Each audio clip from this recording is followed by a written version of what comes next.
तबाही वाली बारिश करने के बाद में वो जो तूफान था वो बंगाल की खाड़ी में आकर ख़त्म हो रहा है और वहाँ पर फिर होगा एक्टिवेट, फिर चार्ज होगा और फिर बढ़ेगा वो भारत की तरफ। जी किसान भाइयों, आज 23 जुलाई 2025 वार बुधवार में सुमेर सिंह सिसोदिया, डिजिटल दरबार। किसान भाइयों, कल जो बारिश हुई थी 21 और 22 जुलाई को, वो खंड स्वरूप हुई। जैसा कि मैंने बताया था, टुकड़ों में बारिश हुई। जहाँ पर बादलों का ज़्यादा घनत्व था वहाँ पर अच्छी बारिश देखी गई। 21 जुलाई को ये सिचुएशन थी, 22 जुलाई को थोड़ी सी सिचुएशन बढ़ी। देवास क्षेत्र के अधिकांश गांवों में, देवास जिले के अधिकांश गांव ऐसे थे जहां पर भारी बारिश का रिकॉर्ड देखा गया है। नदी नाले तक उफान पर आ गए। ऐसे कुछ ग्रामीण क्षेत्र थे जहां के वीडियो मुझे प्राप्त हुए थे कल, वो भी मेरे कृषक मित्र ग्रुप के द्वारा। ये जो सिचुएशन थी वो कल हो गई। आज बात करें 23 जुलाई 2025 के, तो किसान भाइयों 21-22 को बारिश हुई, 23 को बारिश में थोड़ी सी कमी देखी जाएगी क्योंकि जो बादल थे वो धीरे धीरे गुजरात की तरफ शिफ्ट हो गए हैं, जहाँ पर बारिश में एक बार फिर आज कमी देखी जाएगी। हालांकि ऐसा नहीं है कि बारिश नहीं होगी, बारिश होगी, किंतु चुनिंदा जगहों पर छुटपुट तरीके से 5 या 10 मिनट के लिए हल्के मध्यम बौछारें गिरेगी। कल जो बारिश हुई थी 22 जुलाई को, ऐसी ही बारिश हुई मेरे क्षेत्र में। मेरे बैकग्राउंड में जो खेत देख रहे हैं आप, JS की 2172 का खेत है। यहाँ पर अच्छी बारिश हो गई, मतलब खेत में पौधे को जो पानी की आवश्यकता थी पिछले 10 दिनों से पिछले 8 दिनों से बारिश इस खेत में नहीं हुई थी, वहाँ पर बारिश हो गई। किंतु सिचुएशन देखिए, बीच में मेड़ है और ये जो खेत है JS 2303 का खेत है, इसमें एक बूंद भी बारिश की नहीं गिरी। इसमें चलते हैं तो अभी पैर में मिट्टी नहीं लग रही है, किंतु इसमें अभी खेत में उतरने से जूते में कहीं ना कहीं एक कीचड़ लग रहा है। मतलब इतनी अनियमितता बारिश में हुई है। ऐसी स्थिति में सोचिए आप, गांव गांव का तो ठीक है, अब जिले का भी ठीक है, खेत खेत में अंतर दिखाई दे रहा है। तो जो फोरकास्टिंग होती है हमारे द्वारा, उसमें अंतर आना तो स्वाभाविक है क्योंकि क्लाइमेट में लगातार उठापटक चल रही है। ऐसे में बातें जो आप लोगों को बताते हैं, गहन अध्ययन करने के बाद में बताते हैं। मान लीजिए किसी ज़िले का नाम लिया है, रतलाम बोल सकते हैं, शाजापुर बोल सकते हैं, झाबुआ या खंडवा या खरगोन या देवास बोल सकते हैं। अगर मैंने ज़िले का नाम बताया है तो ऐसा नहीं है कि ज़िले के सभी गाँव में बारिश होगी। किसान भाइयों, मानसून की अनियमितता है, पश्चिमी हवाएं भी ज़्यादा चल रही है, जिससे मानसून जो है वो टुकड़ों में जा रहा है और जो बारिश की गतिविधियाँ हैं वो छुटपुट तरीके से हो रही है। चलिए आगे की बात करते हैं। इसको समझदार लोग समझ सकते हैं क्योंकि टिप्पणियाँ लगातार आती है कि आपने जो बोला था देवास जिले का या झाबुआ का या शाजापुर सारंगपुर का या नीमच मंदसौर का, आपने बोला था कि बारिश होगी और हमारे यहाँ तो बारिश नहीं हुई, आप झूठ बोल रहे हो। ठीक है, आप लगे रहिए। जो पढ़े लिखे समझदार लोग हैं वो इस चीज़ को समझते हैं कि क्या होता है मानसून और कैसे मानसून बनता है और कैसे मौसम की जो बादल हैं वो आगे जाकर बारिश कहाँ कहाँ कैसे किस किस परिस्थितियों में करते हैं। अकेला मानसून ही जिम्मेदार नहीं होता है बारिश करने के लिए, कई फैक्टर होते हैं।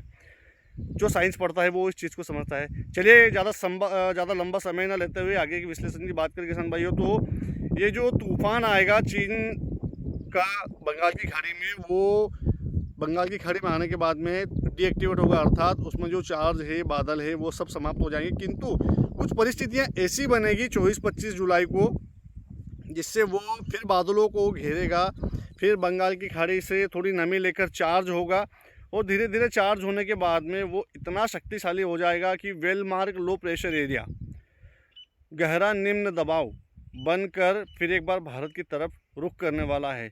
अभी आज 23 जुलाई को ऐसा लग रहा है कि ये इंटेंसिफाई होकर तूफान का भी रूप ले सकता है, वेलमार्क लो प्रेशर एरिया भी बन सकता है या फिर लो प्रेशर एरिया भी बन सकता है। तीनों कैटेगरी में से कुछ भी हो सकता है। अब इसके कैटेगरी के ऊपर डिपेंड रहेगा कि ये क्या बनता है। अगर लो प्रेशर एरिया बना तो मध्य प्रदेश में हल्की बारिश होगी, वेलमार्क लो प्रेशर एरिया बना तो मध्यम बारिश होगी। और वे अगर मान लीजिए तूफान बना, अगर तूफान बना तो इसका नाम वीफा हो सकता है भारत की तरफ से।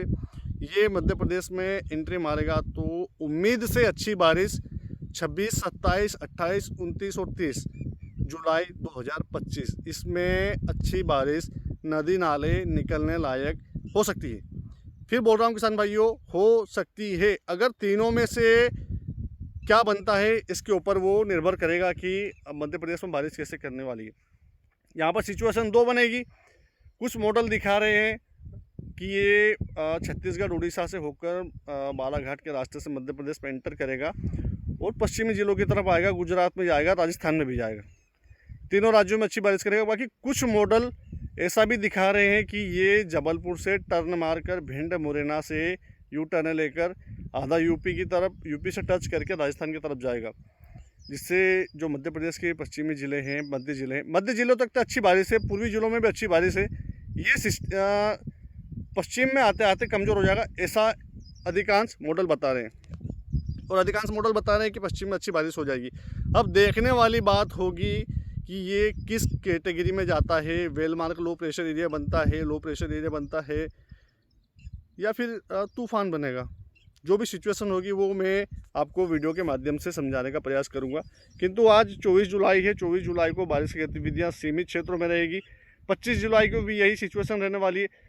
बादल पूरी तरह से छाए रहेंगे, बीच में 5-10 मिनट या 2-5 मिनट के लिए धूप भी आएगी। ऐसा नहीं है कि बिल्कुल बारिश नहीं होगी, बारिश होगी, हल्की फुल्की होगी, या थोड़ी बहुत 5-10 मिनट के लिए मध्यम बौछारें गिरेगी। इससे ज़्यादा बारिश की संभावनाएँ 24 और 25 जुलाई को नहीं है। 26 जुलाई को जो सिस्टम आया हुआ है बंगाल की खाड़ी में, उसके बादल मध्य में विदिशा तक आ जाएंगे, पूर्वी क्षेत्रों को कवर करके धीरे धीरे ये पश्चिमी मध्य प्रदेश की तरफ भी बढ़ेंगे।